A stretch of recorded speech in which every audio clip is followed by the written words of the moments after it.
Welcome to my YouTube channel. In this lecture, we will discuss about the digestion and absorption of carbohydrates. This is part 3 of carbohydrates topic. Biochemistry में ये हमारा second chapter है digestion of carbohydrates. इसका थोड़ा सा overview देख लेते हैं। कार्बोहाइड्रेट्स जो है जब ये डाइजेस्ट होते हैं तो ये ब्रेक डाउन होते हैं into simple sugars. Complex sugars होती हैं जैसे स्टार्च है, ये पॉलीसेक्राइड है। तो ये सिंपल शुगर में पॉलीसेक्राइड हमारे पास डाइसेक्राइड्स में, डाइसेक्राइड्स मोनोसेक्राइड्स में, मीन्स कि ये सिंपल शुगर में जब कन्वर्ट होते हैं फिर ये इंटेस्टाइन से एब्जॉर्ब होते हैं। मेजर साइट्स ऑफ डाइजेशन कौन कौन सी हैं? फर्स्ट तो हमारे माउथ से ही है। सेलिवरी एमालेज एक एंजाइम है जो कि माउथ से ही कार्बोहाइड्रेट की डाइजेशन करवाता है। इसका एक्शन क्या है? ये बिगिन करता है break down of starch into maltose and dextrin and pH almost 6.8 हमारे पास न्यूट्रल होती है। स्टमक की बात करें, नो सिग्निफिकेंट कार्बोहाइड्रेट डाइजेशन, इसमें इतना रोल नहीं है। एसिडिक पीएच इनएक्टिवेट्स, क्योंकि स्टमक में एसिडिक पीएच होती है तो वो सेलिवरी एमाइलेज को इनएक्टिवेट कर देता है। स्मॉल इंटेस्टाइन एक मेजर साइट है, वहाँ पे जो एंजाइम पेनक्रियाटिक अमाइलेज है वो डाइजेशन में हेल्प करता है। कंटिन्यूस डाइजेशन होती है of starch into maltose and oligosaccharides. Brush border enzymes present होते हैं इंटेस्टाइनल एपिथेलियल सेल्स में, वो इसकी डाइजेशन करवाते हैं। माल्टोज जो है वो ब्रेक करता है, माल्टेज जो है वो ब्रेक करता है माल्टोज को इनटू 2 ग्लूकोज। सुक्रोज जो है वो ब्रेक डाउन होता है बाय द एंजाइम सुक्रेज, उसकी ब्रेक डाउन होती है ग्लूकोज और फ्रुक्टोज में। जब ग्लूकोज और ग्लैक्टोज ब्रेक डाउन होते हैं बाय एंजाइम लैक्टोज तो उसमें लैक्टोज की जो है वो लैक्टेज एंजाइम की हेल्प से लैक्टोज की ब्रेक डाउन होती है। आइसोमाल्टेज एक एंजाइम है जो ब्रेक डाउन करवाता है आइसोमाल्टोज की। तो these convergence is very important for MCQs. Absorption की बात करें तो इसकी मेनली एब्जॉर्प्शन होती है जोजिनम में ऑफ स्मॉल इंटेस्टाइन। मैकेनिज्म इसका क्या है? ग्लूकोज एंड ग्लैक्टोज में ये ब्रेक डाउन होते हैं, एब्जॉर्ब होते हैं एक्टिव ट्रांसपोर्ट के थ्रू यूजिंग सोडियम ग्लूकोज को ट्रांसपोर्टर्स के through, then exit the cell to the blood, ये ब्लड में चले जाते हैं थ्रू GLUT2।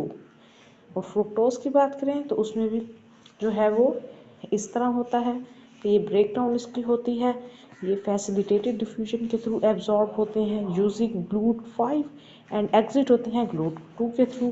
फिर ये क्या होते हैं? वंस इन ब्लड स्ट्रीम, जब ये ब्लड स्ट्रीम में पहुँचते हैं तो मोनोसेक्राइड ट्रैवल करते हैं टू द लिवर विया पोर्टल वेन। तो ये छोटा सा इनका जो है वो पाथवे है कि किस तरीके से इनका मैकेनिज्म होता है।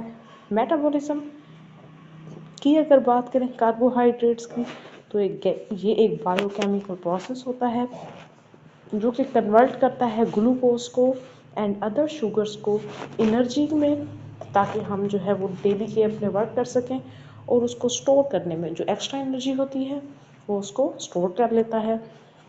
तो इसमें कुछ प्रोसेसेस हैं एज ए बी फार्मेसी, इसके लिए बहुत ज़्यादा डिटेल में पढ़ना इनको जो है वो इतना इम्पोर्टेंट नहीं है, आपके ये कह लें।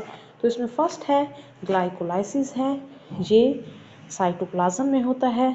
इसमें ग्लूकोज की कन्वर्जन होती है टू पैरुवेट, इसमें एटीपी, इन सब चीज़ों में प्रोड्यूस होगी एटीपी।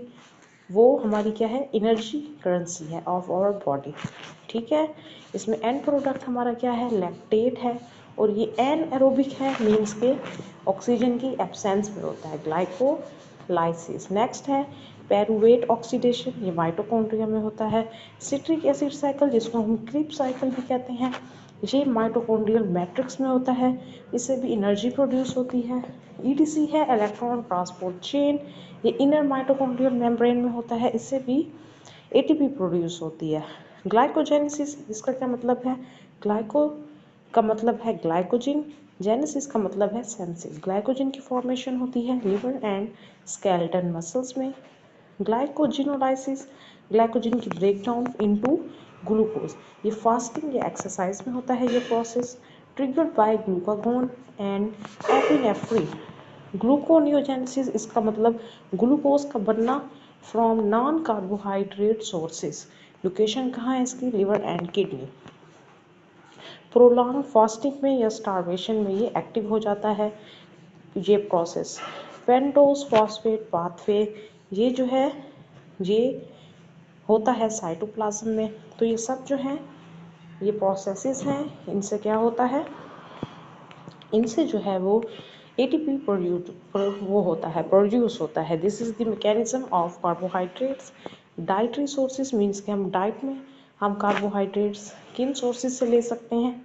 सिंपल कार्बोहाइड्रेट्स, जिनको हम शुगर भी कहते हैं, ये क्विक एनर्जी प्रोवाइड करते हैं but can spike blood sugar, हमारे शुगर लेवल को इंक्रीज करते हैं। ग्लूकोज है इसमें, fructose, sucrose and lactose. Glucose जो है इसको हम ग्रेप शुगर भी कहते हैं, फ्रुक्टोज को हम फ्रूट शुगर कहते हैं, ये हनी में प्रेजेंट होती है। सुक्रोज को हम टेबल शुगर भी कहते हैं, और जो लैक्टोज है ये मिल्क में प्रेजेंट होता है। कम्प्लेक्स कार्बोहाइड्रेट्स की बात करें तो इसमें स्टार्च एंड फाइबर्स होते हैं प्रेजेंट, ये हमारी एनर्जी को सस्टेन करते हैं और डाइजेशन को सपोर्ट करते हैं। स्टार्च में rice, bread, pasta, these are starch. Dietary fibres में फ्रूट हैं, वेजिटेबल्स हैं, ओट्स हैं, होल ग्रेन्स हैं, लिग्यूम्स हैं। नेक्स्ट है ग्लाइकोजीन, ये हमारा एनिमल स्टार्च होता है और ये मसल एंड लिवर में प्रेजेंट होता है। ये हमने पढ़ ली इसकी कुछ सोर्सेज, डाइटरी सोर्सेज। नेक्स्ट अब हम इसको एंड करने की तरफ जा रहे हैं इस चैप्टर को।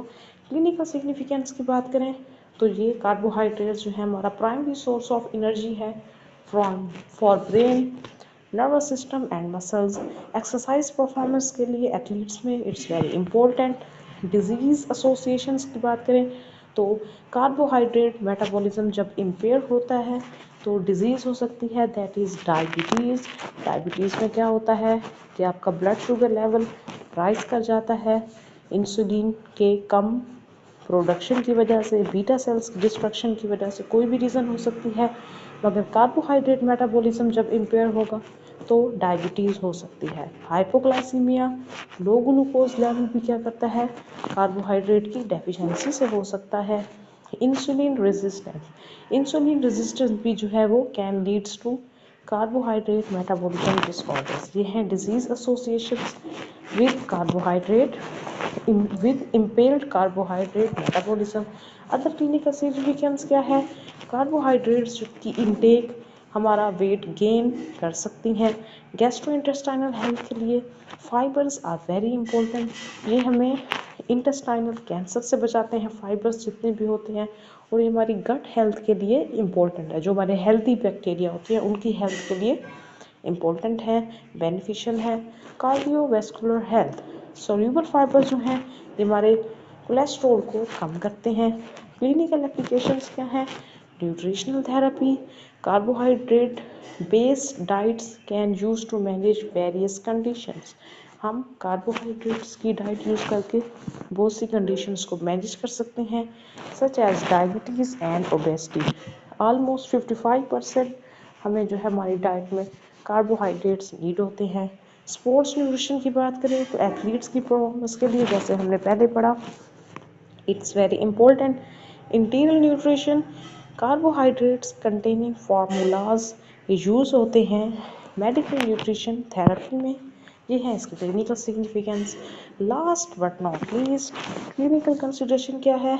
Glycaemic index of carbohydrates can help manage blood sugar level, हमारा शुगर लेवल मेंटेन रखते हैं। Glycaemic index, carbohydrate counting, accurate carbohydrate counting जो है डायबिटीज़ मैनेजमेंट के लिए इम्पोर्टेंट है।